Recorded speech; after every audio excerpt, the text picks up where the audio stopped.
आदरणीय अध्यक्ष जी, दुनिया का समर्थन तो मिला, दुनिया के देशों का समर्थन मिला, माननीय लेकिन ये दुर्भाग्य है कि मेरे देश के वीरों के पराक्रम को कांग्रेस का समर्थन नहीं। कुछ लोग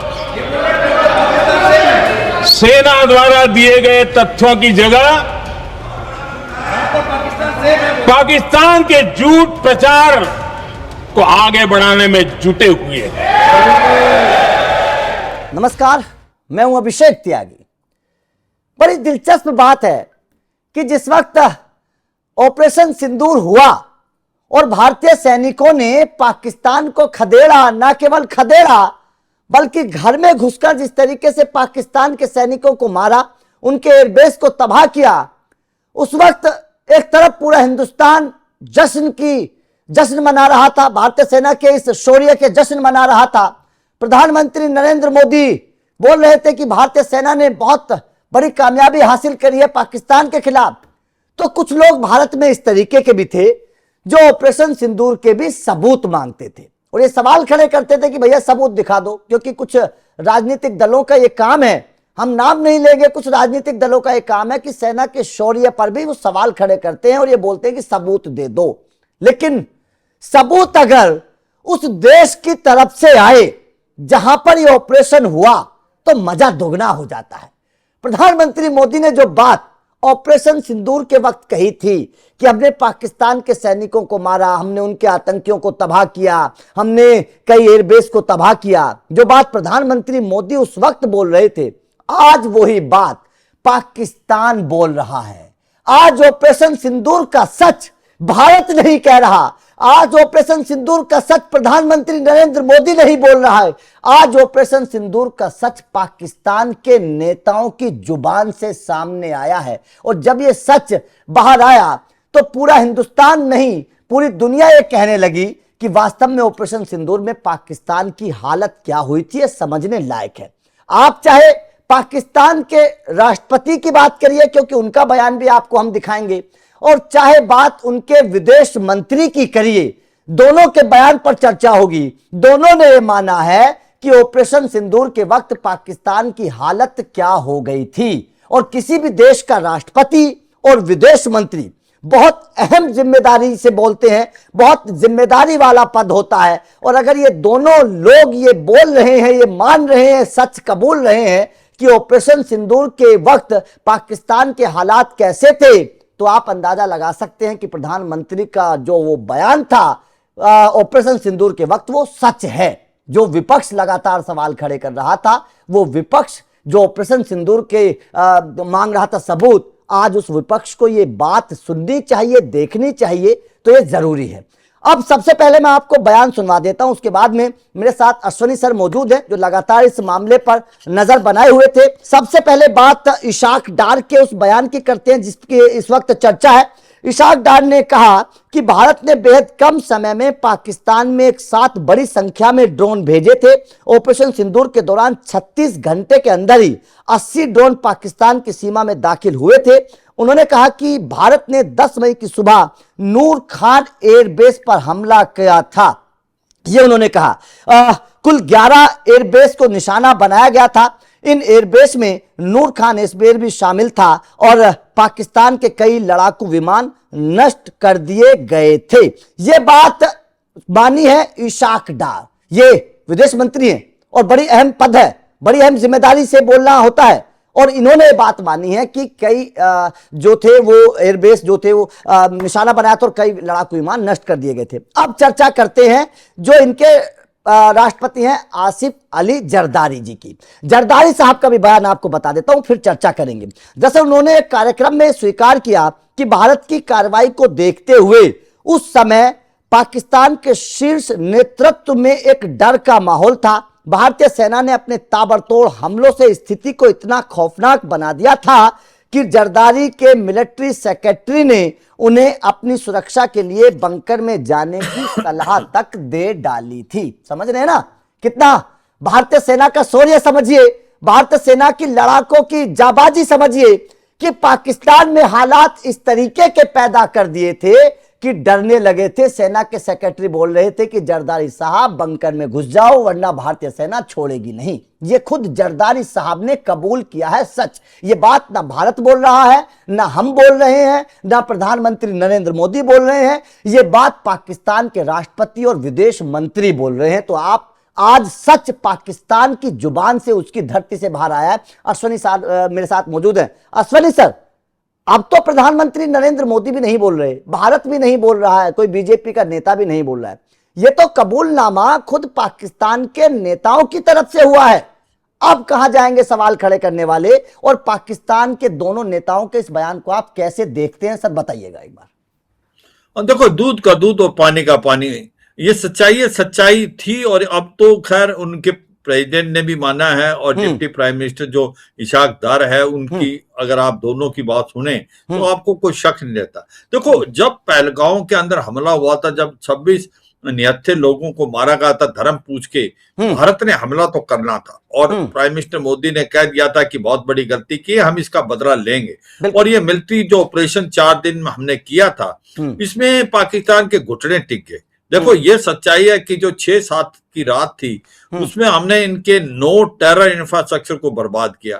चाहे वो लश्कर तोबा जैसे मोहम्मद और हिजबुल मुजाहिदीन का हेडक्वार्टर था जो कि बावलपुर, मुदेरका और मुजफ्फराबाद में था, और उसके साथ साथ ये जैसे मोहम्मद जो मसूद अजहर है, इसके जो फैमिली मेंबर थे 17 से 18, वो सब के सब मारे गए।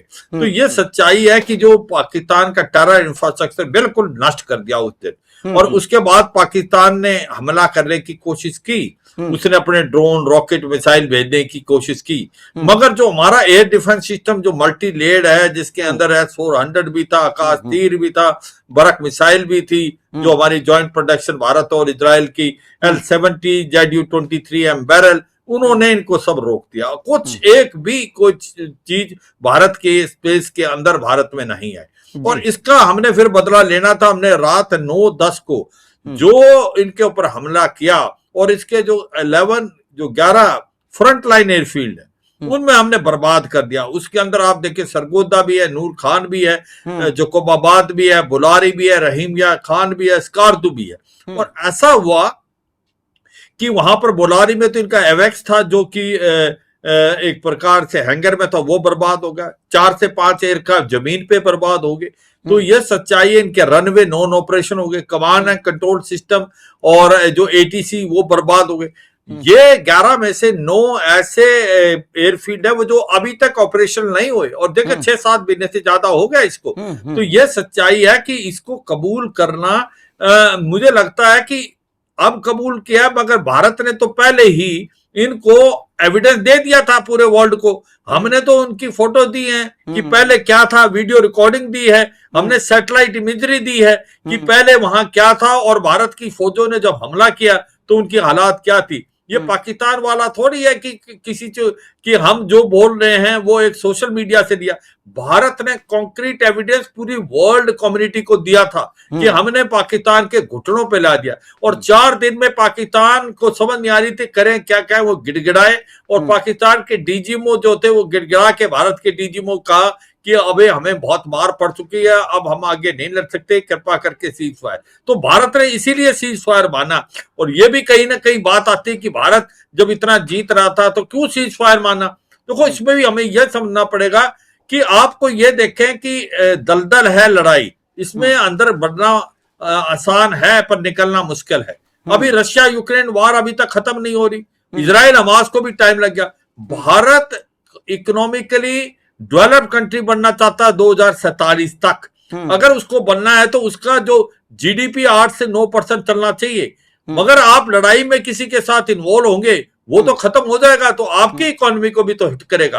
आपका मिलिट्री और पॉलिटिकल ऑब्जेक्टिव क्या था कि आपने इनके जो टेरर इंफ्रास्ट्रक्चर और इनके जो आका हैं उनको एक सबक सिखाना, वो आपने 4 दिन में सिखा दिया था। तो इसलिए आप माने, क्योंकि भारत एक बहुत ही आगे बढ़ता हुआ इकोनॉमी, जो 4th लार्जेस्ट है, आने वाले टाइम में 3rd लार्जेस्ट इकोनॉमी। इसलिए मैं ये कहता हूं कि 4 दिन में जो भारत ने कर दिखाया, वर्ल्ड में ऐसी कोई पावर नहीं है जिसने 4 दिन में दुश्मन के घुटने टिका दियो। और बिल्कुल। पाकिस्तान जो एक प्रकार झूठे वादे करता वर्ल्ड को कि वो एक न्यूक्लियर हथियार है और वो न्यूक्लियर जो बोगी थी वो भी हमने बिल्कुल उसको एक्सपोज कर दिया। तो ये सच्चाई अभिषेक, आगे जब आप क्वेश्चन पूछेंगे कि चीन ने उसको क्या मदद की और उनके हथियारों को हमने कैसे एक्सपोज किया जब बात करते हैं, पर वाकई सच्चाई है पाकिस्तान के 4 दिन के अंदर घुटने टिका दिया। आज उसको आसिफ जरदारी साहब क्या बोल रहे हैं ये भी सुन लो। आसिफ जरदारी के जो एमएस थे, वो जो मिलिट्री सेक्रेटरी हैं, वो कहते हैं कि अपने प्रेसिडेंट के सर भारत ने हमला कर दिया, भारत की रॉकेट मिसाइल आ रही है, अगर जान बचानी है तो बंकर में छुप जाओ। तो अब वो खुद मान रहे हैं उनको, अब वो क्यों बोल रहे हैं मिलिट्री सेक्रेटरी जान बचानी है तो बंकर में छुप जाओ? उनको पता है कि भारत की ये जो ब्रह्मोस मिसाइल है ये इतना सटीक हमला करती है कि ये 1 by 1 मीटर के ऊपर मारती है। इसी प्रकार S-400। तो आज प्रेसिडेंट ऑफ पाकिस्तान कबूल कर रहा है कि उसको बोला गया कि भाई आप जाके जान बचानी है तो आप जाके बंकर में छुप जाओ। देखो ऐसी हालात है पाकिस्तान के कि 4 दिन में उनका कहां से कहां। और इशाक डार जो है डिप्टी प्राइम मिनिस्टर भी हैं और फॉरेन मिनिस्टर, वो खुद मान रहे हैं कि नूर खान का में डैमेज हो। भाई नूर खान नहीं, वो तो 11 फ्रंट लाइन एयरफील्ड, आपकी तो कोई एयरफील्ड ही नहीं रही थी। आपकी जितनी भी फ्रंट लाइन एयरफील्ड थी भारत की तरह, हमने सबको बर्बाद कर दिया। और अब तक कम से कम उनमें से 9-8 के करीब अभी तक ऑपरेशन नहीं। तो वाकई बहुत मार पड़ी पाकिस्तान को। बिल्कुल अश्विनी सर, यहाँ पर ये जो बयान है, ये बयान भारत की ताकत को तो दिखा ही रहा है, जिस तरीके से इन दोनों नेताओं ने माना है। ये बयान चीन की कमजोरी को भी दिखा रहा है, क्योंकि चीन ने तो, जैसे कि आप जिक्र कर रहे थे, चीन ने तो अपने हथियार दिए थे और पाकिस्तान के कंधे पर हाथ रखा था कि आप लड़ाई लड़ो, हम आपकी मदद करेंगे, हम आपके घर में ड्रोन नहीं आने देंगे, हम आपको हथियार देंगे। लेकिन हुआ क्या? पाकिस्तान के इन दोनों नेताओं के बयान से तो साफ तौर पर पता चल रहा है कि चीन का जो एक परसेप्शन बना हुआ है कि नकली हथियार है, वो नकली साबित हुए। ये तो साफ तौर पर पता चल रहा है कि भारत के जो मिसाइल थे, भारत के जो हथियार थे, इतने अचूक थे कि चीन के डिफेंस सिस्टम उसको रोक ही नहीं पा रहा था। इसका मतलब तो साफ है ना सर? हाँ बिल्कुल। देखो एक ऐसा समय आया 4 दिनों में कि पाकिस्तान का जो एयर डिफेंस सिस्टम था वो कोलैप्स हो गया था। हमारे एयरक्राफ्ट, मिसाइल, रॉकेट जहां चाहते थे वहां फायर कर रहे थे। लाहौर बिल्कुल एक्सपोज था इनका इस्लामाबाद एक्सपोज था। इनके पास क्या जो एयर डिफेंस सिस्टम था उसके अंदर तालमेल नहीं था और उसके अंदर गैप्स थे और भारत ने उसका इस्तेमाल किया। और जो ब्रह्मोस मिसाइल है उसने नूर खान के जो एयरफील्ड है उसके अंदर जो एक वेंट होता है जिसको 1 by 1 मीटर का आपका जो एक ओपनिंग था उसके अंदर से घुस के इनके बर्बाद किया। तो न्यूक्लियर इंस्टॉलेशन भी सुनने में आया वहां पर हो सकती थी, जिसको अमेरिका तिलबलाया कि भाई ऐसा तो नहीं भारत पे हमला। भारत ने इसके लिए मना किया था, इसमें कोई है नहीं ऐसी बात। मगर ये सच्चाई है कि हमारा इतना सटीक हमला था, टारगेट पे 1 by 1 मीटर उसको मारा। और जबकि पाकिस्तान का जो एयर डिफेंस सिस्टम था वो बिल्कुल खत्म हो गया। अब बात आती है वो चीन के हथियार। देखो ये लड़ाई तो लड़ रहा था पाकिस्तान, पर ये हथियार ज्यादातर 80% चीन के थे और ये सारे हथियार फेल हो गए। 1 by 1 हम इनकी बात करते हैं। पहले आप आए इसके जो कि एयर डिफेंस सिस्टम था HQ-9, HQ-15, वो हमारा कोई मिसाइल, ड्रोन, रॉकेट को नहीं रोक पाया, वो फेल हो गया। उसके बाद जो इनकी PL-15 है, एयर टू एयर मिसाइल, वो यहां पर आई और धुस होके गिर गई। उसने हमला, वो अपने टारगेट ही नहीं पहुंच पाई, तो वो कहां डैमेज करेगी। तो PL-15 कुछ नहीं हुआ। अगला एक और बताता हूं, फिर बात करते हैं। फिर तीसरा जो इनके एयरक्राफ्ट थे JF-10C और JF-17, उनकी भी परफॉर्मेंस बिलो पार थी। कहने का मतलब यह है कि जो इनके हथियार इस्तेमाल करे चीन के, अगले हफ्ते ही उनके जो स्टॉक मार्केट में उनकी वैल्यू 20% घट गई। और 3 ऐसे बड़े बड़े देश हैं जो इनसे ये सामान ले रहे थे चीन से, स्पेशली जो इनका एयर डिफेंस सिस्टम और एयरक्राफ्ट JF-10C और JF-17, उन्होंने इसको रद्द कर दिया। तो ये होता है इसका ऑपरेशन सिंदूर का। मैं यही दर्शकों को बताना चाहता हूं, ये चोट जो थी ये पाकिस्तान को नहीं लगी, ये चीन को भी लगी है। हाँ, तो ये चीन को इतनी बड़ी चोट लगी है, आज तक वो समझ नहीं पाया कि भारत ने कर दिया तो कैसे कर दिया 4 दिन में। अभिषेक।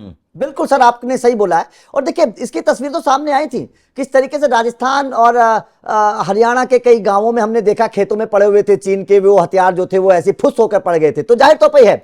लेकिन सर, एक और बयान आया था, पाकिस्तान की तरफ से बयान आया था, जो ट्रंप ये बड़बोलापन दिखाते थे कि ये ऑपरेशन सिंदूर की जो लड़ाई थी भारत और पाकिस्तान की, मैंने रुकवाई। ये तो खुद पाकिस्तान की तरफ से बयान आया था कि पाकिस्तान ने नहीं बोला ट्रंप से कि भाई साहब आप हमारे बीच में, ये पाकिस्तान ने, ट्रंप ने कुछ नहीं किया। ये तो साफ तौर पर पाकिस्तान की तरफ से बयान आया था सर।